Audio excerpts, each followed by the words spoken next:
Muchísimas gracias por seguir aquí con nosotros, a pesar de la lluvia, a pesar de la locura que ha sido esta operación Chiapas, en donde hemos estado recibiendo donaciones de libros para crear bibliotecas comunitarias, algo que no estamos haciendo solamente ahora, sino que la brigada lo ha hecho a lo largo de los 8 años, recibir donaciones que revisamos, que acomodamos y que se convierten después en bibliotecas bien armadas.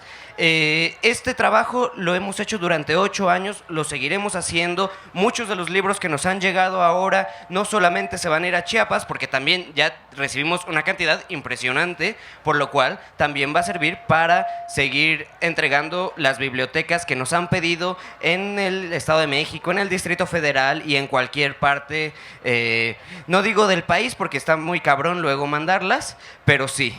Ahora estamos aquí para presentar el nuevo libro de Paco Taibo. El nuevo libro que incluye 2 novelas, que no es ese que está ahí, sino es este que tengo aquí.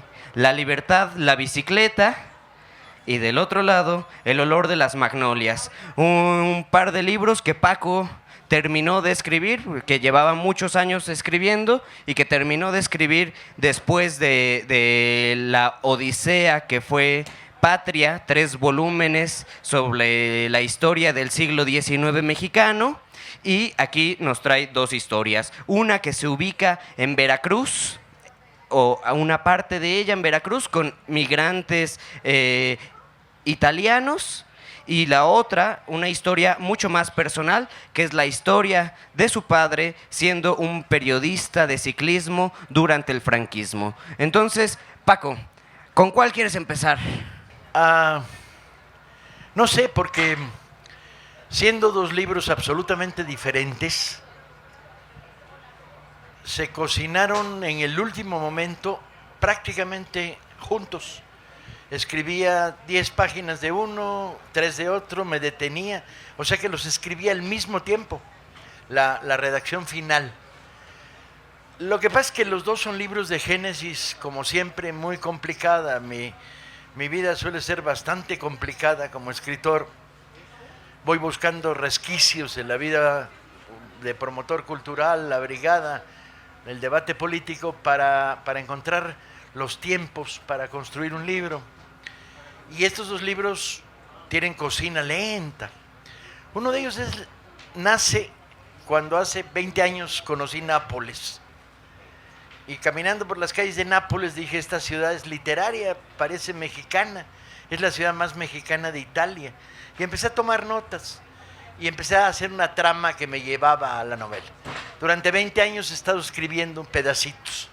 Al final es un libro de 120 páginas y no salía, y no salía, y no salía. Y yo tengo una actitud muy particular frente a cuando un libro no sale. A diferencia de algunos colegas que piensan que la literatura es un acto de sufrimiento y que hay que sufrirla para escribirla, yo la gozo. Y cuando me topo con pared, como si fuera jugador de jayalay, de frontón, pues reboto y me voy para otro lado. De tal manera que si un libro no sale, por algo no sale, y hay que dejarlo reposar hasta que el propio libro te explique por qué no quiere salir. Entonces fue un libro que estuvo en cocina. Escribía 3 líneas, 5. Llegó un momento absurdo en que tenía el principio y el final, pero me faltaba el nudo de la segunda parte, el nudo que explica todo el libro.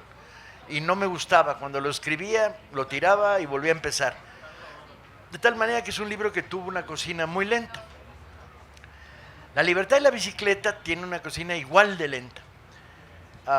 Cuenta la historia de cómo mi padre, que era un periodista en la España de Franco, sometido a todo tipo de censuras, a los 30 años enloquece y decide ser cronista de ciclismo profesional. La paradoja es que era un hombre de familia de izquierda, no lo dejaban ascender en el periódico, la censura era brutal y no sabía nada de ciclismo. Mi padre murió sin saber montar en bicicleta. Nunca había sido cronista deportivo.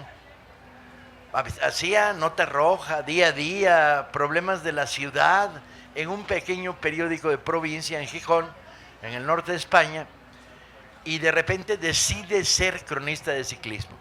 Y durante 3 años se embarca en la locura de meterse al ciclismo.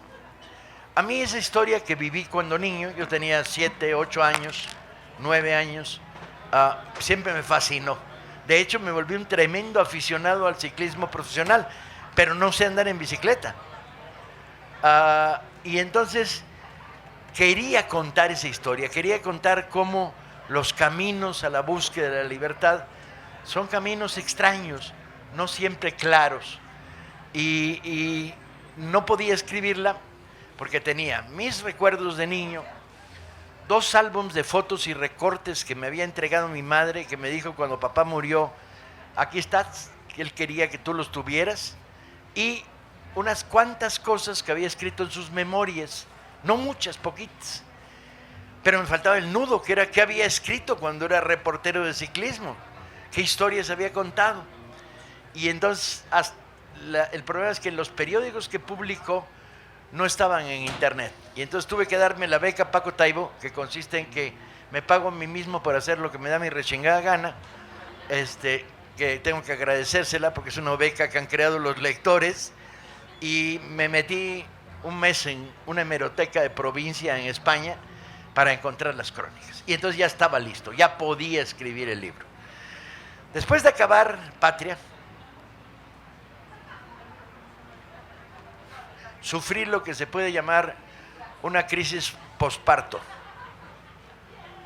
que es, me despertaba en las mañanas, veía el espejo y veía a Frankenstein, al monstruo de Frankenstein, y el monstruo me decía, jaja, que a toda madre, güey, no que iba a ser fácil escribir esto, ve cómo te dejó, y se burlaba de mí amablemente. Patria me dejó quemado.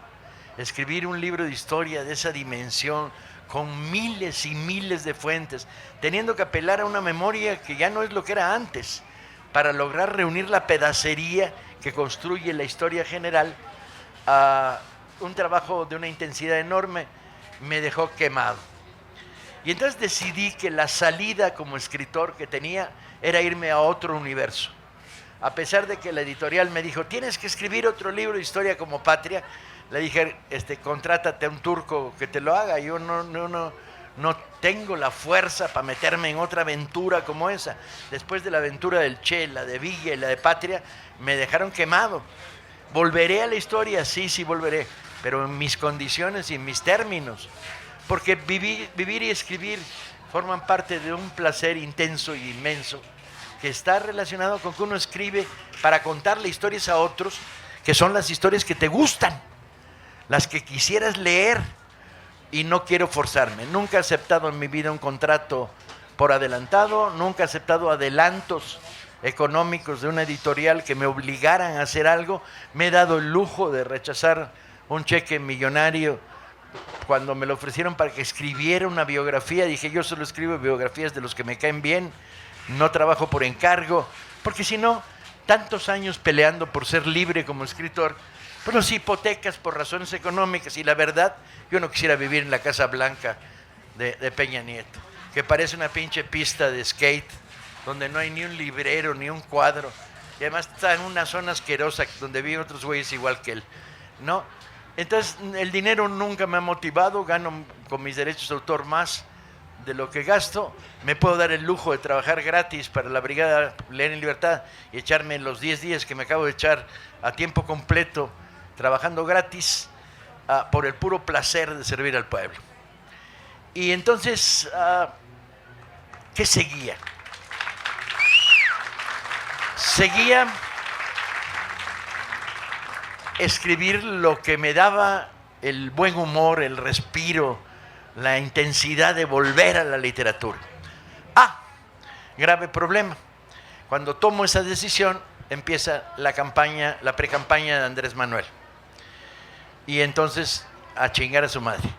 En lugar de tener 8 horas para escribir, tenía 2 horas en la noche, después de bajarme de un avión que venía de Colima, donde había estado mitineando o haber dado un curso, conferencias, etc.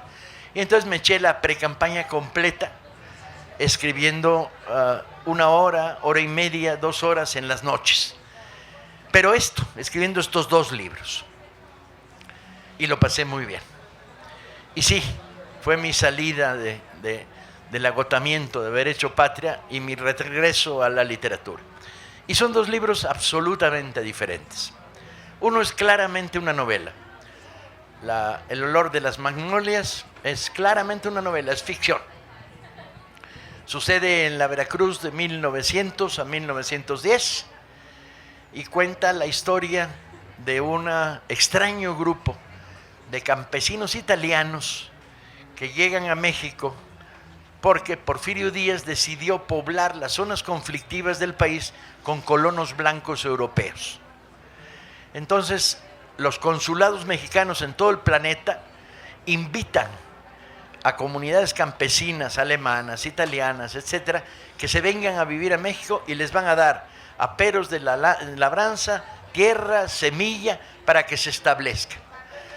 Cuando eso sucedió, llegaron colonos alemanes a Michoacán, a Chiapas, italianos a Puebla, etcétera, etcétera. Y entre los grupos que llegaron, llegó un grupo a Veracruz. Ese fue mi punto de partida. Pero dije, esto es solo el punto de partida. ¿Dónde está la novela? Y la novela está en que decidí quiénes iban a ser este grupo. Son 18, 19 italianos, 3 niños, 2 adolescentes, un cura, una abuela, ¿no? Y se instalan en Veracruz, en un lugar que inventé que se llaman Las Magnolias, que está en algún lugar cerca de Orizaba, pero tampoco preciso mucho porque tampoco me interesaba darle un lugar físico exacto al paisaje veracruzano. El caso es que después de 1 mes y medio de haberse instalado, un espía porfiriano llega y manda un informe y dice: oiga, señor jefe de gobierno y gobernador de Veracruz, Teodoro Dehesa, que era el típico gobernador porfiriano, un cabrón de mucho cuidado, tranza, ladrón de viudas, bueno, una joya de personaje. Y el informe que le manda a este agente secreto, que tiene el interesante nombre de Pelos Parados, es: estos italianos son muy pinches raros. Se comieron las semillas, se comieron al buey que les dimos para labrar la tierra. Los domingos se encueran y toman el sol, todos, también el cura.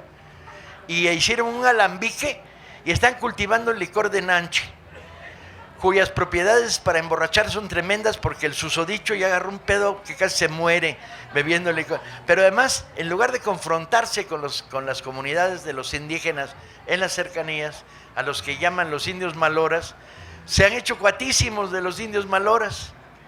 Y ahí empieza el misterio de cómo llegaron y quiénes son. Pero cuando empecé a escribirlo, yo quería que fuera un libro repleto de experimentos literarios. Y el primer experimento es que iba a ser 2 historias. La primera es la que cuenta el personaje, que es un joven que se llama el Diablo, que inicia la campaña y este personaje, 70 años después, regresa a Nápoles a morir y va dominado por la culpa. Entonces hay 2 historias.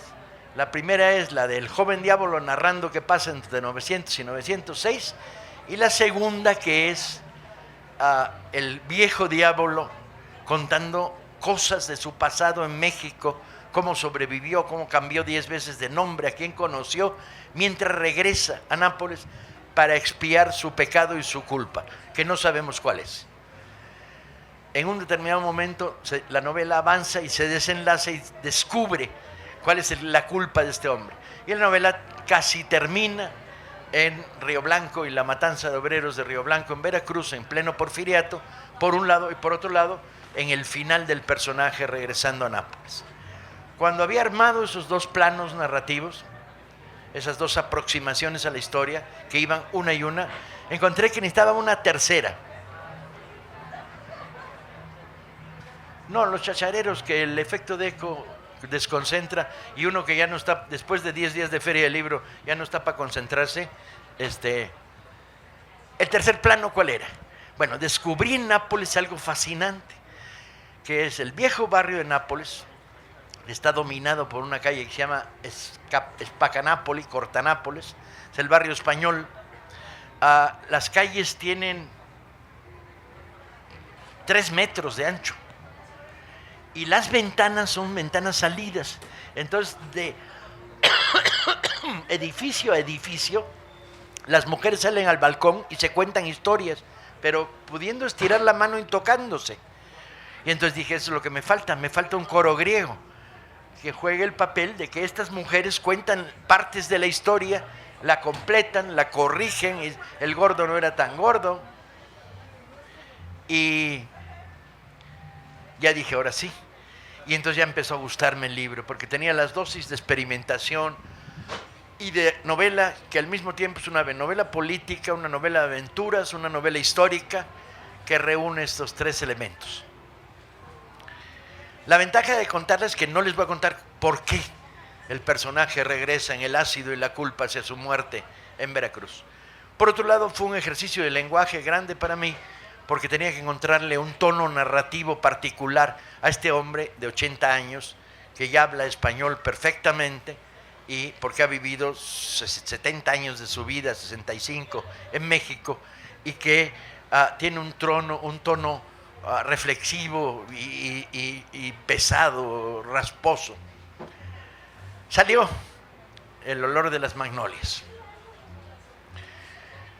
Por otro lado, la bicicleta me planteó problemas técnicos absolutamente diferentes. Además, lo gracioso de estar escribiendo 2 libros totalmente diferentes al mismo tiempo es que es como estar en columpio, brincando de un columpio a otro, ¿no? Y como te descuides, no agarraste la barra y saca atrás el trancazo. Porque esto era una crónica, está escrita desde el punto de vista del niño que yo era. Un niño de 8 años que ve que su papá enloquece y se vuelve cronista deportivo. Y que además le gusta el ciclismo profesional. Y además es muy particular, porque sigue siendo un gran periodista, como siempre lo fue, ya lo era entonces, y hace cosas que no se pueden hacer. Como por ejemplo, una etapa de la Vuelta Ciclista se dedica a seguir al que va al último, no al que gana. Con lo cual empieza a odiarlo y a triunfar. Se vuelve el gran reportero del ciclismo español y logra lo que en el oscuro fondo de su corazón quiere, que es salir de España.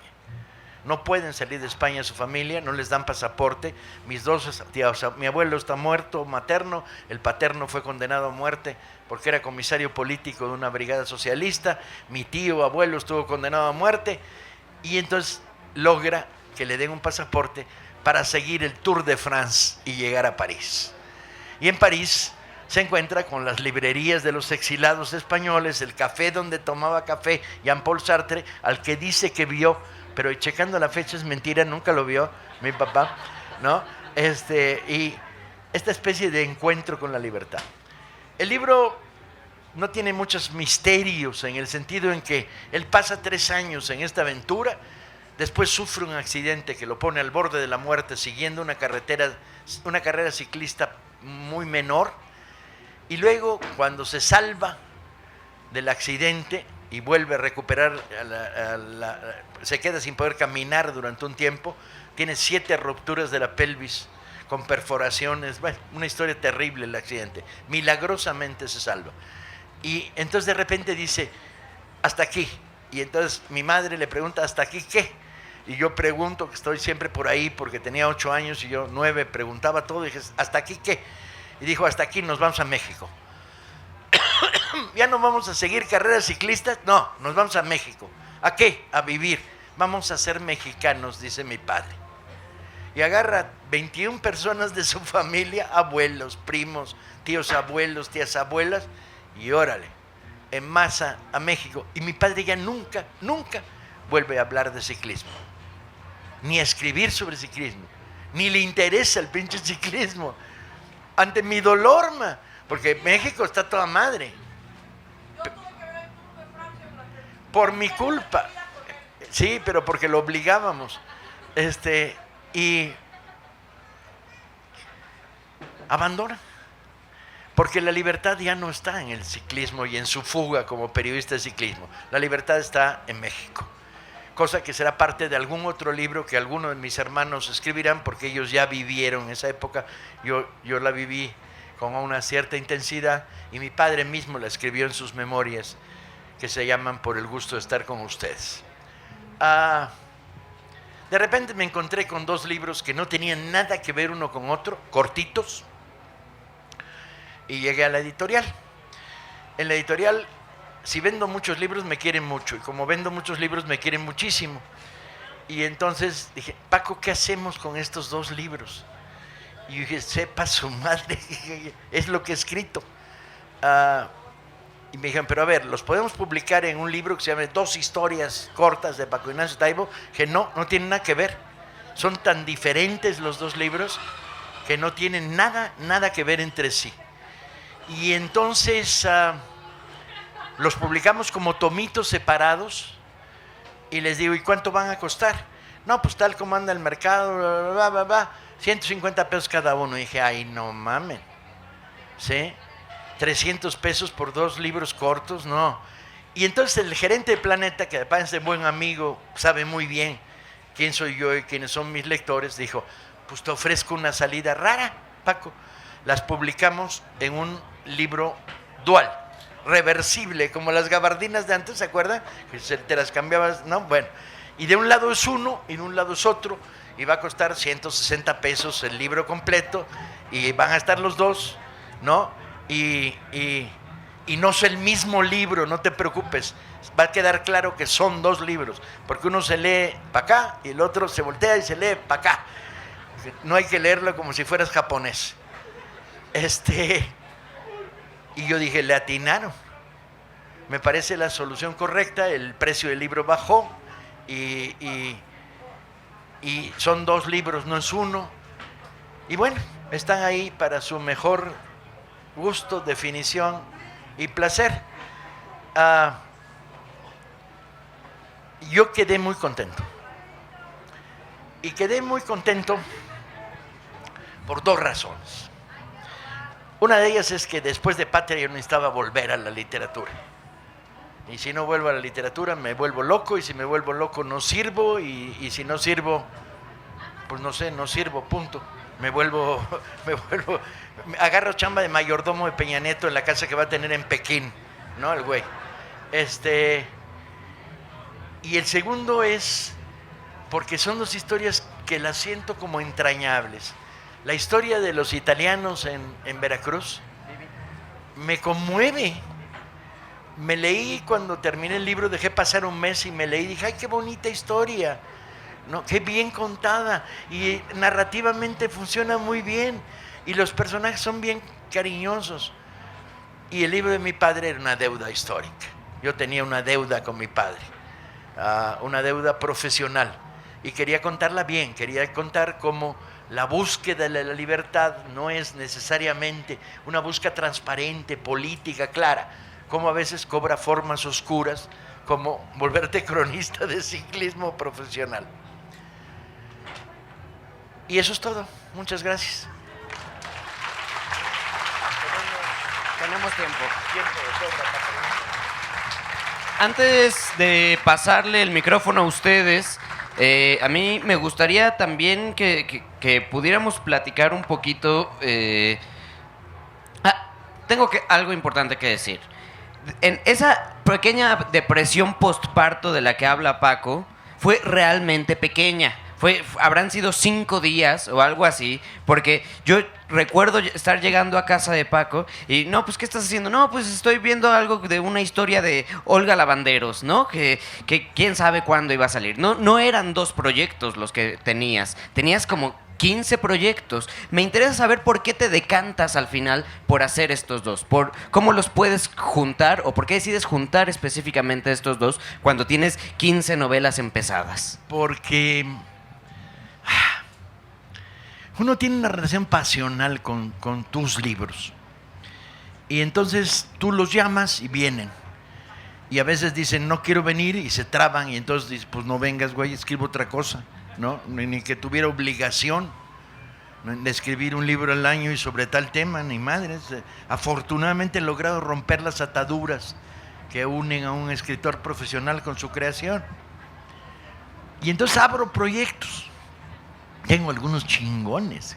Tengo un cuento de ciencia ficción que llevo 5 años queriendo escribir, no sale, que es la historia de un gusano que no es gusano, que lo están interrogando.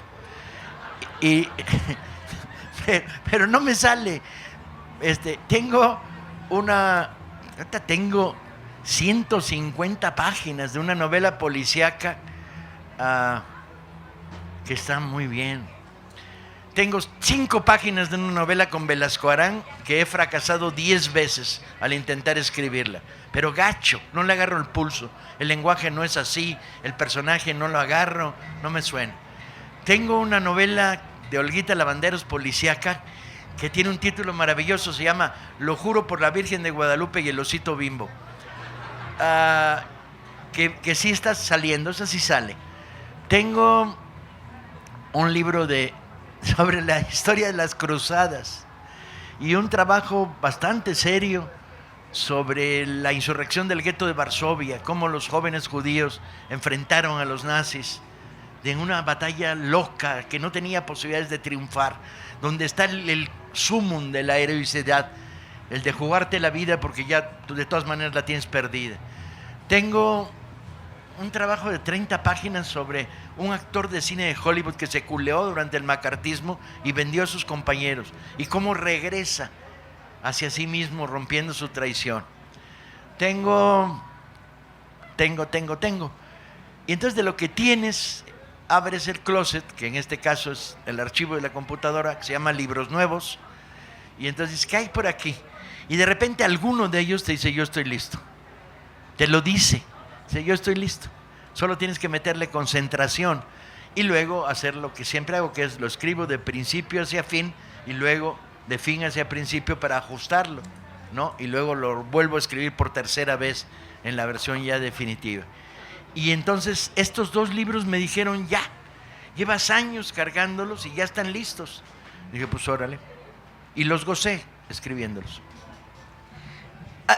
Son 2 libros muy distintos, pero sin embargo son 2 Pacos cercanos. Tengo uno mejor, que tengo 100 pinches páginas, que se llama Los alegres muchachos de la lucha de clases, y que cuenta las experiencias mías y de mi generación de militar durante 50 pinches años en este país, en todas las luchas habidas y por haber. Y me está quedando chingoncísimo ese. Lo que pasa es que se va a volver enciclopédico. Y le tengo miedo a los libros de enciclopedia. Ahora sí, lo que iba a decir. Son 2 libros muy distintos, pero son 2 Pacos muy cercanos. Por un lado es el Paco de los 5 años con su impermeable amarillo esperando a que llegue su padre de la redacción para escucharlo escribir una novela todas las noches. Y por el otro lado está un Paco que tendrá unos 10 años más, que está completamente metido en las novelas de aventuras, ¿no? En leer a Salgari, yo me imagino, y empezando a tener una espinita medio histórica. Puede ser, tú encuentras a estos 2, porque al menos al primero sí que me lo imagino, al pequeño. El pequeño es fácil, está ahí como narrador, cuenta historias, mi padre hizo esto, me dijo aquello, vi lo otro, es uno de los narradores. En el otro, en mayor distancia, es cierto, yo aparezco como personaje en una línea de la novela, que es de repente estoy recorriendo las calles de Nápoles y las mujeres del coro griego escupen y tengo que brincar para que no me atinen. Pero era un juego simplemente. No, yo creo que la literatura es muchas cosas, es conexión con el país en el que vives, con las tensiones de ese país, con los miedos, es placer, diversión, juego, y es experimento. Un escritor que no experimenta es un pinche cadáver. Y te ves a ti mismo y es que ya te sabes los trucos, ya puedes escribir Velasco Arán, es uno cada 3 meses y órale, ¿no? Pero no es ese el tipo de triunfo que me atrae, ni mucho menos. Me atrae que cada novela sea un reto y un experimento en sí mismo y una búsqueda. De hecho, son 2 libros que lo que he producido a lo largo de estos 50 años de estar escribiendo son diferentes. Y el siguiente será diferente.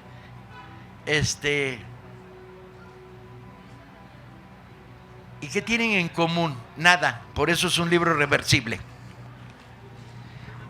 Las ferias de la brigada se caracterizan por acercar a los autores con sus lectores, tanto que pues Paco no puede caminar 10 metros sin que se detenga a platicar con 50 personas. Pero este es el momento para que ustedes hagan sus preguntas, ya sea de los libros de los que estamos hablando o de lo que quieran.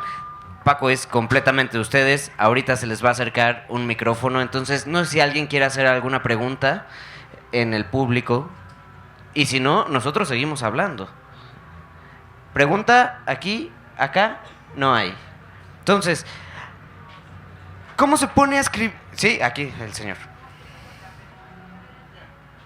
Aquí, el caballero. Yo tengo la curiosidad de saber, ya antes de utilizar la computadora, utilizabas máquina de escribir.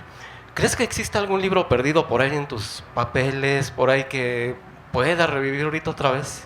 Gracias. Sí, no un libro completo, pero sí pedacería que voy a reciclar.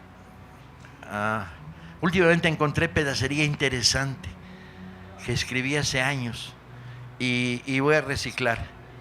Manuscrita, por cierto, sí. allá. No tiro nada, guardo. Lo que no funciona lo guardo. Cuando trabajas en computadora desechas pedazos completos, pero de repente dices, de este pedazo esto no sirve para este libro, pero aquí hay una reflexión interesante sobre un personaje y la guardo. Tengo notas para libros que no he usado en los libros, porque por ejemplo tengo 20 páginas sobre un personaje y de esas usé una, y las otras 19 yo las sé, pero no quiero que el lector las sepa.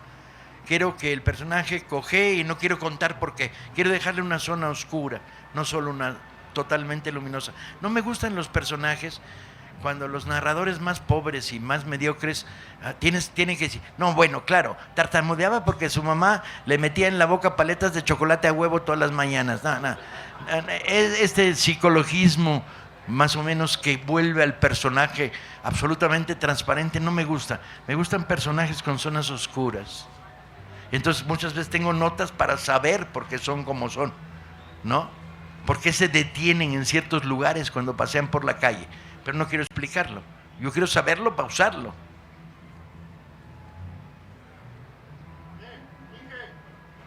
Acá el micro. Bueno, buena tarde, Paco. Una vez escuché que decían que los autores consideran a sus libros como sus hijos. ¿Qué opinión y qué te lleva? ¿Qué me puedes decir de un libro que me encanta que se llama Temporada de Sopilotes? En mi tiempo de sopilotes. Me encanta a mí, lo leo y no me canso de leerlo.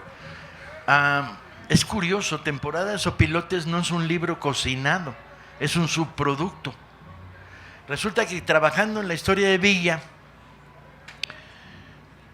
investigué la época y me encuentro con que tengo de repente una investigación bastante fuerte sobre la decena trágica. Pero Villa no juega papel en esto. Villa está exilado, se escapó de la cárcel y está en El Paso, Texas. Recibe vagas noticias sobre... Y entonces estas 70, 80 páginas de investigación no las uso en el libro de Pancho Villa. Y de repente las encuentro y digo, carajo, aquí hay una historia en sí misma. Pero tengo que tener cuidado porque es la historia de la decena trágica, de la conspiración y de los resultados de la conspiración. Entonces tengo que tener mucho cuidado porque la invitación es, ponte a escribir Madero. Y digo, ni madres, no quiero, Madero no es santo de mi devoción, no quiero escribir una biografía de Madero. Entonces, contrólate. Y entonces el control era, la investigación tiene que cerrarse a los días de la decena trágica. Y entonces inicio una investigación sobre la investigación, que es, a ver, personajes centrales, Mondragón, a trabajar sobre él, de dónde viene, la historia de Nahui Olin, su hija, la historia del propio Mondragón, los conspiradores sinaloenses, órale, Reyes, órale, Huerta, Victoriano, va. La contradicción entre Gustavo Madero y Francisco Madero, ¿no? Que me apasionó cuando lo descubrí. Va. Y entonces hago una investigación complementaria muy larga. Me tomó como 3, y miren que yo investigo rápido. Soy rata, me metí en el Archivo Nacional, en el Archivo de la Nación, en el Archivo de la Defensa y en las colecciones de periódicos que no fueron muy útiles porque los periódicos dejan de salir durante la Decena Trágica. Entonces, a posteriori, cuando informan. Entonces, el caso es que hice una investigación bastante seria y de repente me encontré que tenía en las manos un librito que era la historia de cómo el pendejo de Madero se entrega a los que lo van a matar por haber pactado en Ciudad Juárez con el ejército porfiriano. Y esa trampa se la van a cobrar. Y la parte interesante es que descubrí personajes verdaderamente siniestros. Los 4 generales o los 6 generales que participan en diferentes momentos de la conspiración para asesinar a Madero son 6 reverendos canallas, con unas historias personales pútridas, con unas historias de represión, desprecio. Son carne de cañón del porfirismo. Y entonces me faltaba un buen título, ¿sí? Porque no quería escribir un título que se llamara Madero y la Decena Trágica, ¿no? La Decena Trágica recontada, el reloj de Boccarelli se fue a chingar a su madre. Y entonces de repente encontré el título clave, que es el que le da la fuerza al libro, curiosamente, que es Temporada de Zopilotes. Y porque encontré una frase que decía que en días de la Decena Trágica la ciudad se pobló de zopilotes volando en círculos. Y la razón de eso era que los cadáveres no podían ser recogidos por las ambulancias de la Cruz Roja porque los reyistas y los mondragonistas y la gente de Blanquet estaba disparando contra las ambulancias. Y entonces la ciudad se quedó repleta de cadáveres al aire libre y la zopilotiza descendió sobre la Ciudad de México. Y cuando encontré el título, el libro estaba facilísimo, se salió solo. Me lo debo haber escrito en 1 mes y medio, 2 meses. ¿Más preguntas? Acá.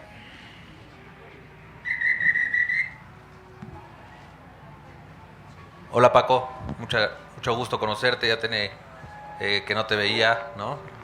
Estoy con mi madre es una gran fan tuya como muchas personas que están acá. Escucharte hablar siempre para mí ha sido una persona que es totalmente honesta, clara con lo que quiere, pero nunca te he leído, ¿no? Extrañamente nunca he tenido la fortuna, siendo tan prolífico, de leerte y veo, ¿no?, la variedad de cosas que construyes.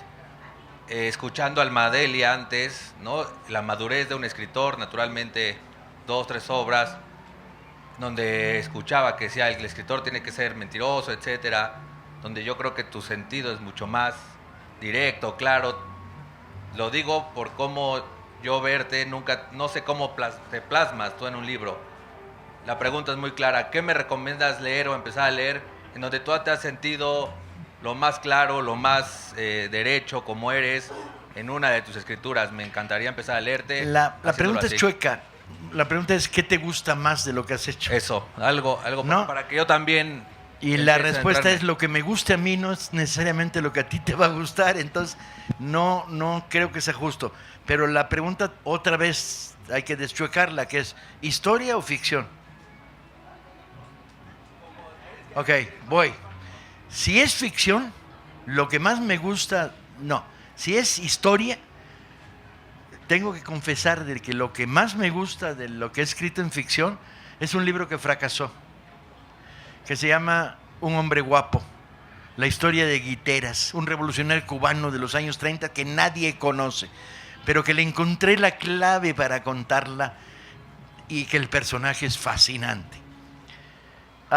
Me gusta más que el Che, me gusta más que Villa y me gusta más que Patria, aunque Patria le tengo admiración. Me admiro a mí mismo cuando digo, puta, tú escribiste ese libro, y digo, qué chingón eres, pinche Paco Taibo, porque es un cúmulo de... No estoy bromeando.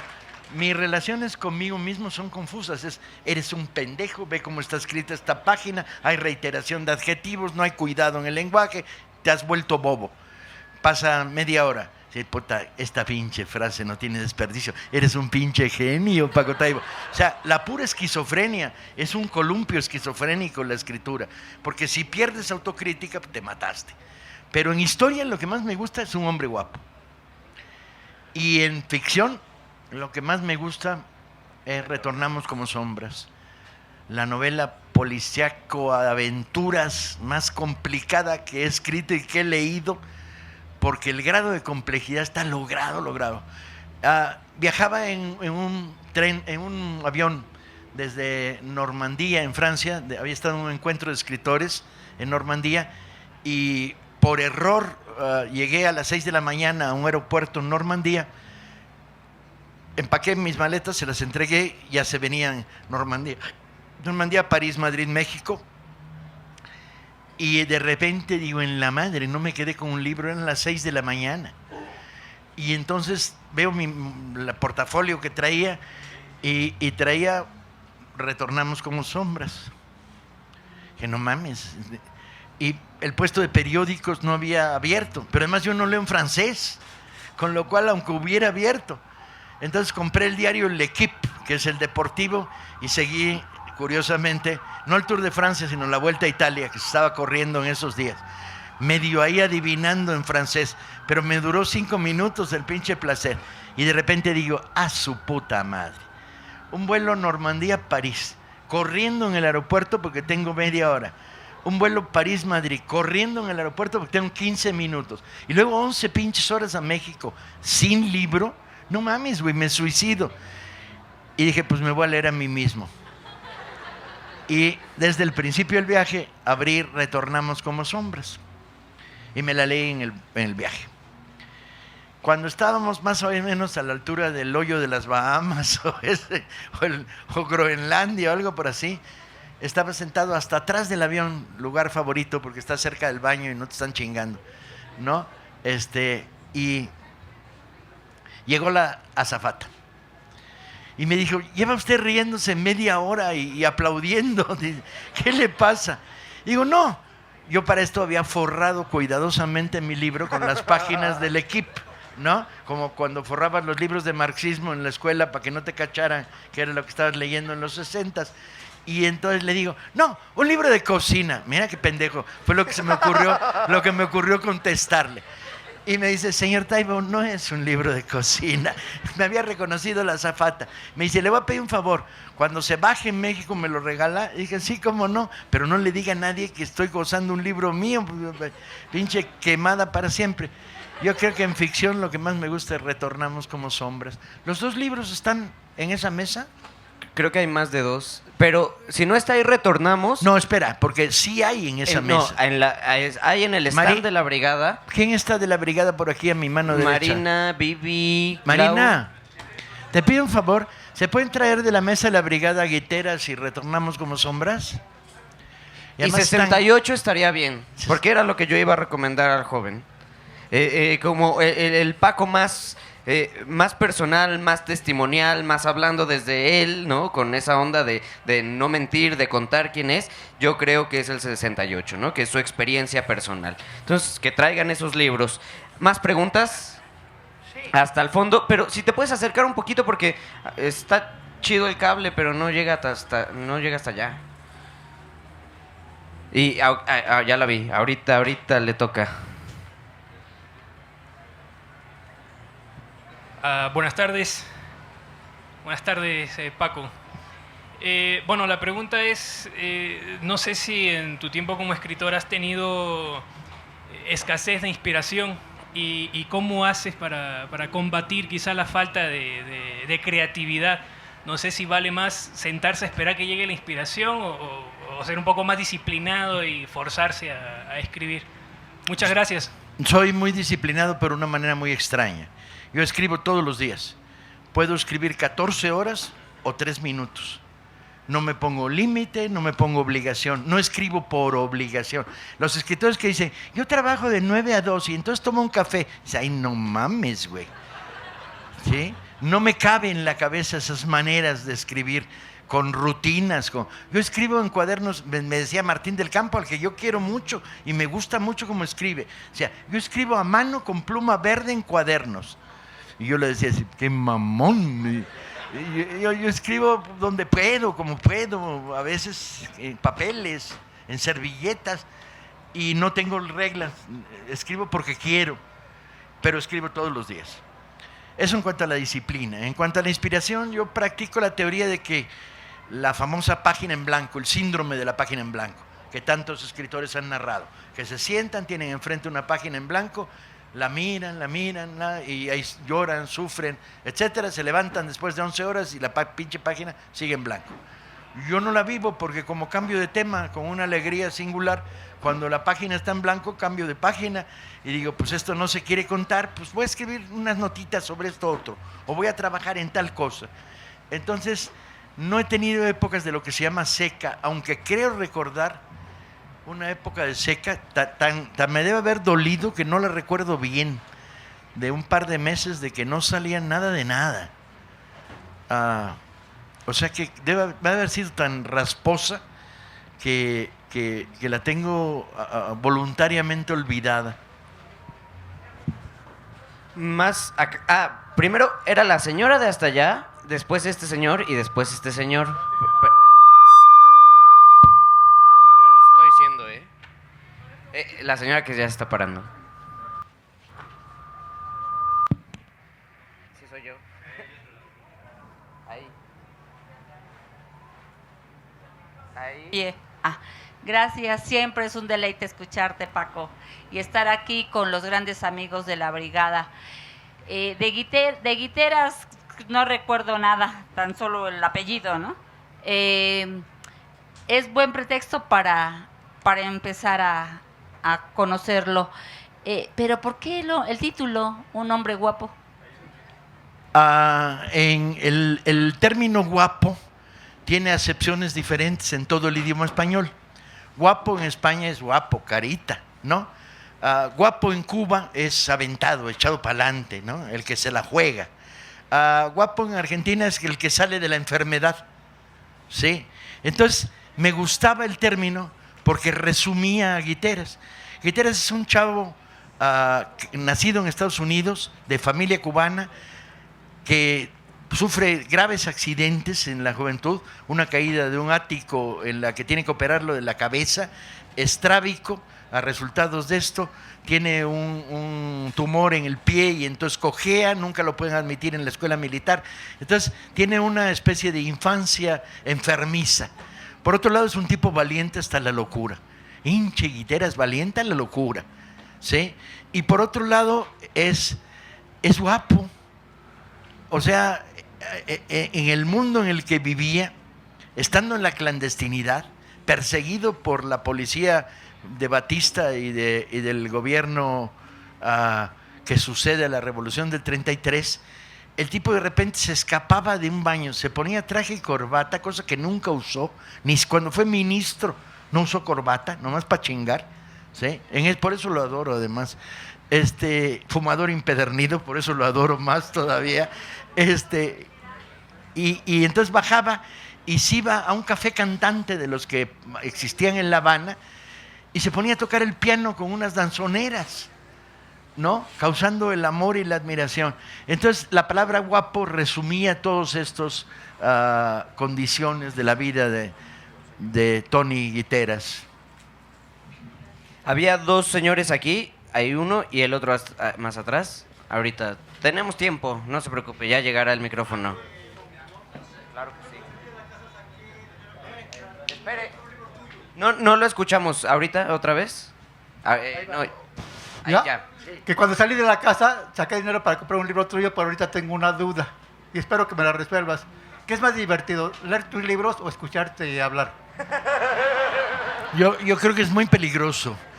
Hay autores que tienen notable facilidad de palabra, que la han adquirido al paso del tiempo, o que tienen una experiencia como la que yo tengo de mitinero, de conferencista, de volver palabras verbales.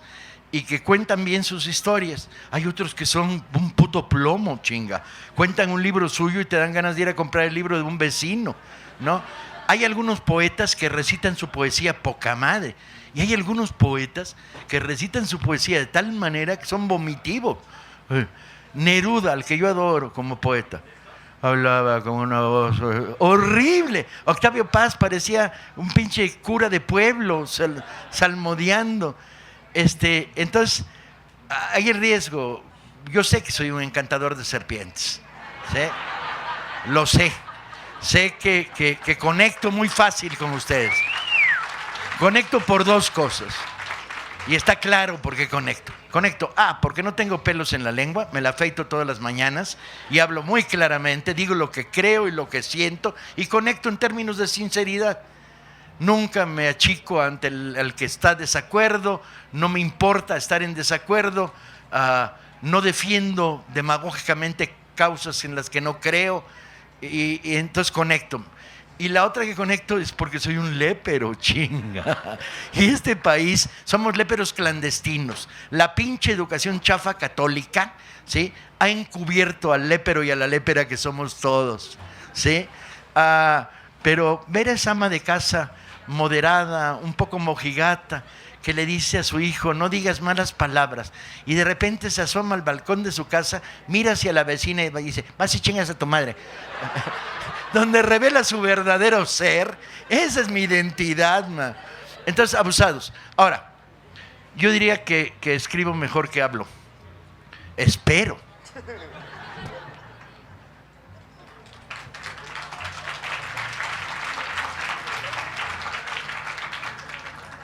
Paco, como encantador de serpientes, quiero hacerte yo dos preguntas. En primer lugar, yo sería el guapo porque soy estrábico y podía leer muy bien ahora tu nuevo libro. En el Paco del mí mismo, ¿qué es lo que predomina? ¿El qué chingón eres o qué pendejo eres? Y la pregunta siguiente es, ¿qué fue lo que inspiró a tu padre para escoger a México para llevar la diáspora de su familia? Sí. En el mito de los españoles que quedaron atrapados en la España franquista, mis abuelos en la cárcel condenados a muerte, no podían salir, mi padre muy joven, el padre de mi madre muerto durante la guerra, en el mito de ellos la libertad eran dos cosas, eran París y México. El impacto de la... No, ese fue después, muchísimo después, ¿sí? Pero lo descubrió muchísimo después Nueva York, porque de Nueva York le fascinó que es una ciudad polirracial, ¿sí? Es la ciudad de ciudades. El paquistano en la esquina, la ama de casa judía y vieja que trae el tatuaje de Auschwitz todavía en la mano. Este mundo neoyorquino lo fascinó, pero eso fue mucho después. En el mito primigenio de los años 50, fines, etcétera, el paraíso era México y París. ¿Por qué México y no París? Por razones profesionales. Papá era periodista, en México podía encontrar muy fácilmente, como lo encontró, trabajo, primero en prensa, luego en radio, luego en televisión, y en París hablaba un francés pasable, pero nada del otro mundo, tenía que volver a empezar. Y entonces México, Sí, pero eso también fue después. Sí, sabía croissant y poulet, y se sabía Beaujolais y no Beaujolais, y no hubo Beaujolais. Pero el mito era México. Tan era así, llegamos a México y reúne a la familia y dice, desde ahora somos mexicanos. Chinga, por decisión papal o qué pedo, güey. O sea, porque no íbamos a volver. Era viaje sin retorno. Era un viaje de 28 días, recorriendo 7 países en barco, el fin del mundo, no había vuelos aéreos en aquella época, y no ibas a volver. Y el día en que me terminé la primaria, luego, y me pregunta, hijo, ¿dónde vas a estudiar? Y le dije, en la secundaria 4. Yo soy hijo de la educación pública mexicana y a mucho orgullo. Estudié en la secundaria 4, en la prepa 1, en la nacional y en antropología. Y le dio tanto gusto que se puso a llorar de felicidad de que hubiera elegido una escuela popular de barrio, federal, y no una escuela donde iba la mayoría de los hijos de españoles, el Madrid o la Academia, etcétera. Y mi padre se volvió mexicano a una velocidad endiablada. Y al final era extraordinariamente mexicano. Raramente mexicano, pero era mexicano. Y bueno, formaba parte del mito. Esa es la segunda, pero la primera, perdón, que se me fue el avión con la segunda.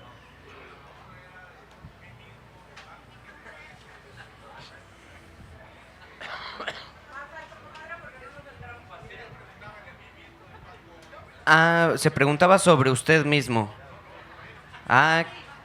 Sobre tú. Estoy perdido. Ahorita la va a hacer otra vez, pero no, yo tampoco la entendí mi muy bien. pregunta era en el mí mismo de Paco Ignacio Taibo. ¿No? O sea, tú, Paco. Ignacio Taibo. ¿Qué prevalece? ¿El qué chingón eres o qué pendejo eres? Claro. Pues depende del día, ¿no? Marina, que me conoce, tiene razón, depende de la hora del día. ¿Sabes qué? Me guían instintos muy primigenios. Uno de ellos es: soy quien soy gracias al pueblo. Le debo todo, los grandes emociones de mi vida, las grandes sensaciones de solidaridad, los grandes momentos de gloria, se los debo al pueblo, a las costureras de Irapuato, con las que viví 6 meses en las huelgas, que eran las mujeres más maravillosas que he conocido en mi vida, a mis amigos y compañeros en el movimiento obrero, a la gente del 68, a mis vivencias como escritor, a las experiencias riquísimas de estos años como brigadista. Y entonces es una especie de dinamo. Eso te permite ser consistente y coherente. Ahora, la autocrítica la pierdo a ratos, pero afortunadamente vivo con Paloma, que se encarga de chingarme la borrega cada rato. Entonces, Paloma dice cosas terribles, como de repente salimos del Zócalo, de una manifestación, y para salir de la plancha tengo que pararme 60 veces a una foto, una voz, foto, a besar niños, a besar amas de casa, a besar gorditas jarochas que te meten mano mientras te besan, a firmar libros que no son míos. He firmado decenas de ejemplares de los poemas de Quevedo, ¿no? Y vas caminando, tardas 1 hora y media en salir del Zócalo. Y justo cuando estás saliendo de la plancha, Paloma dice: ¿te crees mucho? Y yo digo: sí. Y dice: pues lámele la cola a Chucho. Necesitas bajar a realidad, ¿sí? Necesitas saber que ser escritor, que te leen, es un privilegio y una fortuna y una suerte. Y has hecho tu trabajo, no te lo regaló nadie, chinga. No soy becario de ningún sistema nacional, no tengo más enemigos que amigos en el mundo de la cultura oficial, pero tienes que mantener la humildad y la autocrítica. Y entonces te viene bien llegar de repente a una feria del libro en un país donde no te conoce y firmar 3 pinches libros en una tarde. Es una pinche cura de humildad, cuando a lo mejor en minería firmas 200 en una tarde, ¿no? O aquí, ya me veo venir con una foto cuando termine esta conversación. Necesitas esta cura de humildad. Eres alguien que cuenta historias y es un oficio noble, sí. Un país sin escritores sería terrible, pero tampoco es para tanto, ¿no? Pues ya estoy viendo aquí a Jesús Vargas llegar al foro. Yo creo que ustedes están de acuerdo conmigo en que queremos tanto a Paco, entonces les pido un aplauso para él. Sus libros están aquí abajo. Si no encuentran uno ahí, están en el stand de la brigada. Están muy baratos. Va a estar Paco firmando el tiempo que sea necesario, porque total ya está acostumbrado a eso y no se puede ir hasta que nos vayamos todos.